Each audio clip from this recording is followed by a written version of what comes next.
अब बोलने से क्या फायदा, अब यहाँ आने से क्या फायदा, अब चिल्लाने से क्या फायदा, अब सीखने से क्या फायदा।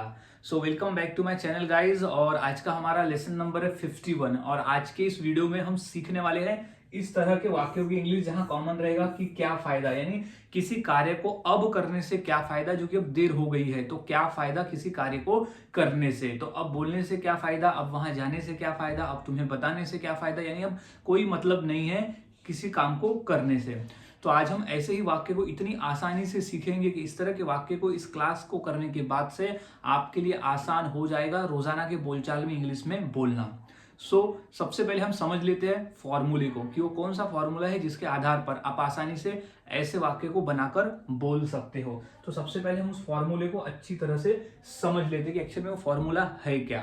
तो फॉर्मूले की शुरुआत होती है सबसे पहले what's the use of. So guys यहाँ व्हाट्स द यूज ऑफ का ही मतलब होता है क्या फायदा। What's the use of, what's the use of, इसे रट लेना है, बार बार याद में रख लेना है। What's the use of, what's the use of का ही मतलब होता है क्या फायदा। तो सबसे पहले हमें यही लगाना है कि व्हाट्स द यूज ऑफ।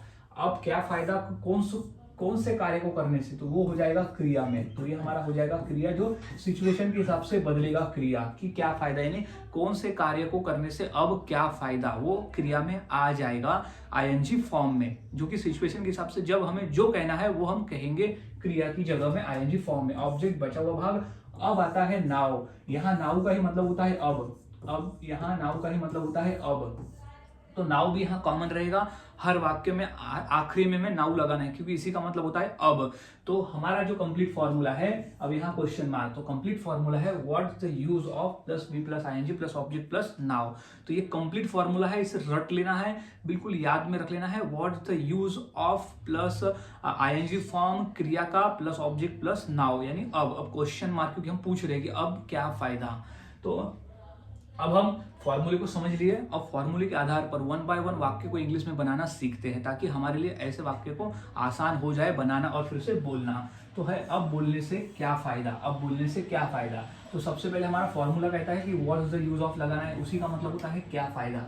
एक एक चीजों को हम छोटी छोटी चीजों को अच्छी तरह से देख लेते हैं। तो what's the use of, what's the use of, what's the use of हो गया, इसका मतलब हो गया क्या फायदा। अब क्या करने से, क्रिया को करने से, तो यहाँ क्रिया क्या है, बोलना, बोलना क्रिया है। तो what the use of speak, तो स्पीक का हमें यहाँ क्या करना है, स्पीक का हमें आईएनजी फॉर्म लगाना है। तो what is the use of speaking, last में क्या है अब, क्योंकि अब भी यहाँ कॉमन है। तो स्पीकिंग नाउ, क्योंकि हम लगाना है यहाँ पर नाउ, ऑब्जेक्ट यहाँ नहीं है तो अब लगाएंगे हम नाउ, यानी अब बोलने से क्या फायदा। तो what's the use of speaking now, तो अब बोलने से क्या फायदा। तो इस तरह से वाक्य बनाए जाते हैं। और वाक्य देख लेते हैं, जैसे अब यहाँ आने से क्या फायदा, अब तो देर हो गई, जब तुम्हें आना था तुम आए नहीं, लेकिन अब यहाँ आने से क्या फायदा।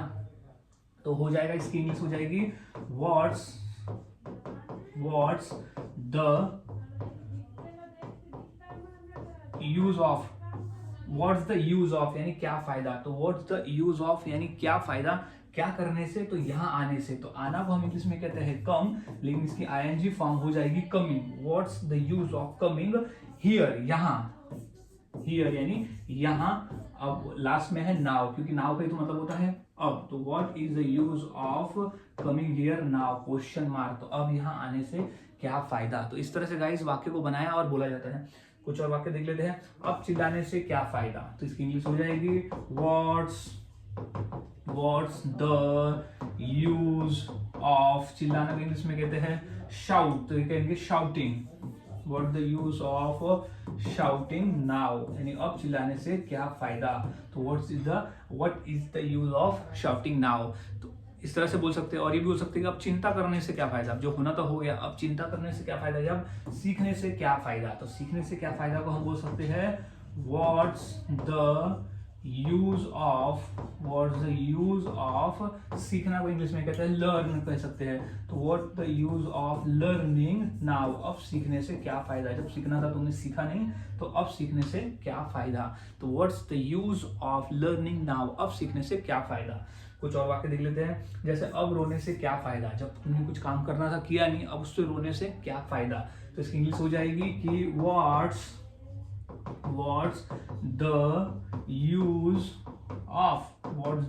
यूज ऑफ क्राइंग, क्राइंग यानी रोना, तो what's the use of crying now, यानी अब रोने से क्या फायदा, तो what's the use of crying now. Next है अब वहां जाने से क्या फायदा, तो इसकी इंग्लिश हो जाएगी व्हाट्स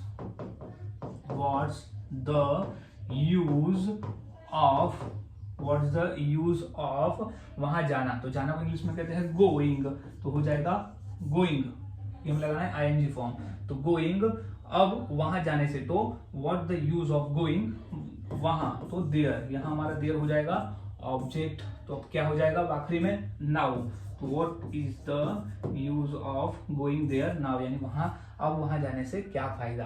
तो गाइज इस तरह से वाक्य बनाया जाता है और बोला जाता है, काफी आसान है, बस फॉर्मूले को याद में आपको रखना होता है। तो इसी फॉर्मूले के आधार पर मैं 2 वाक्य देता हूँ, इंग्लिश क्या होगी मुझे मेरे कमेंट में जरूर बताएं, जैसे अब पछताने से क्या फायदा और अब याद रखने से क्या फायदा, तो ये 2 वाक्य की इंग्लिश क्या होगी मुझे मेरे कमेंट सेक्शन में जरूर बताएं। और ऐसे जितने हो सके उतने वाक्यों की प्रैक्टिस करिए, क्योंकि जितना अधिक आप प्रैक्टिस करोगे उतना आपके लिए आसान हो जाएगा। और हाँ गाइज, मैंने इसी तरह से 300 क्वेश्चंस यानी 300 सेंटेंस फॉर्मूलेज बनाए हुए हैं जो हम रोजाना की बोलचाल में बोलते हैं। ऐसे वाक्य को हम फॉर्मूले से कैसे बना सकते हैं वो मैंने इस पीडीएफ में बताया हुआ है, तो आप इसे आसानी से 150 रुपीज में आप इसे परचेस कर सकते हो। तो कांटेक्ट करें, मेरा नंबर है 8766991638 पे कांटेक्ट करके आप मुझे इस पीडीएफ को खरीद सकते हो। सो मिलता हूँ ऐसे ही और नए फॉर्मूले के साथ अगले वीडियो में।